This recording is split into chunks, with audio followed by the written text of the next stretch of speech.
Kuzidi kwa homoni ya prolactin kunavyopelekea wanawake wengi kushindwa kushika ujauzito. Sasa naomba nisikilize ufahamu kwanza kuhusiana na homoni ya prolactin nini, dalili zake, na ujue namna gani inavyoweza kaathiri wewe kushindwa kushika ujauzito. Ukweli, homoni ya prolactin ni homoni ambayo inazalishwa na tezi ya pituitary ambayo inapatikana kwenye ubongo, au inapatikana kichwani.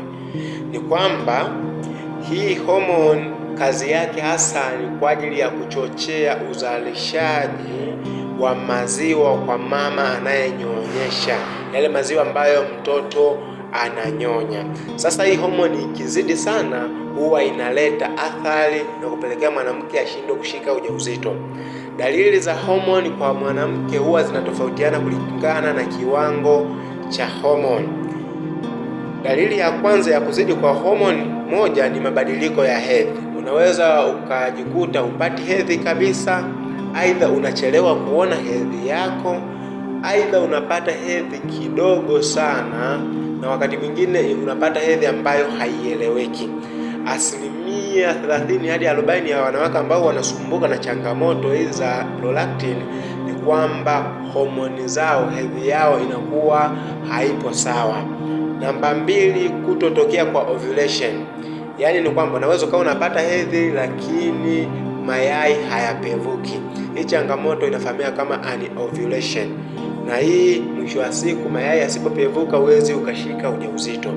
3, dalili ya 3 ni kutoka maziwa kwenye chuchu au majimaji hata kabla hujajifungua. Hata kama hujajifungua, unaweza ukawa unatafuta ujauzito, wewe sio mjamzito, lakini unakuwa na dalili za kutokwa na majimaji kwenye maziwa yako. Kwa sababu gani? Hiyo homoni inaanza kuchochea maziwa wakati huo wewe sio mjamzito. Kawaida hii homoni inatakiwa iwe kawaida kwa mtu ambaye sio mjamzito, lakini kizidi ndio inakuwa kwa namna hiyo. Namba 4, kupungua kwa hamu ya tendo la ndoa. Inavyozidi homoni ya prolactin inazuia homoni ya estrogen kuzalishwa. Kitakachotokea ni kwamba itakuwa low libido, ambayo ndio tunasema hamu ya tendo la ndoa itapungua. 2, itaenda kusababisha ukavu ukeni, utakosa ute, lakini utaanza kupata maumivu wakati wa kushiriki tendo la ndoa. Namba 5 ni maumivu ya kichwa pamoja na kuona kwa shida, hasa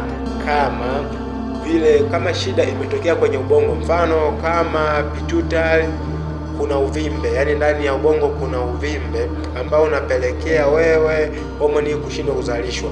Kwa hiyo unaweza ukaanza kuona ukungu na maumivu ya kichwa kila mara. Ni namna gani kwanza hii homoni sasa inapelekea mtu ashindwe kushika ujauzito?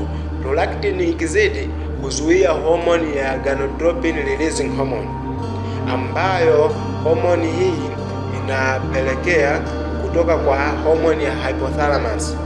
Hii sasa isipozalishwa ni kwamba kitakachotokea ni kwamba itapelekea homoni za follicle stimulating hormone na luteinizing hormone kushindwa kuzalishwa, hivyo itapelekea mayai kushindwa kupevuka.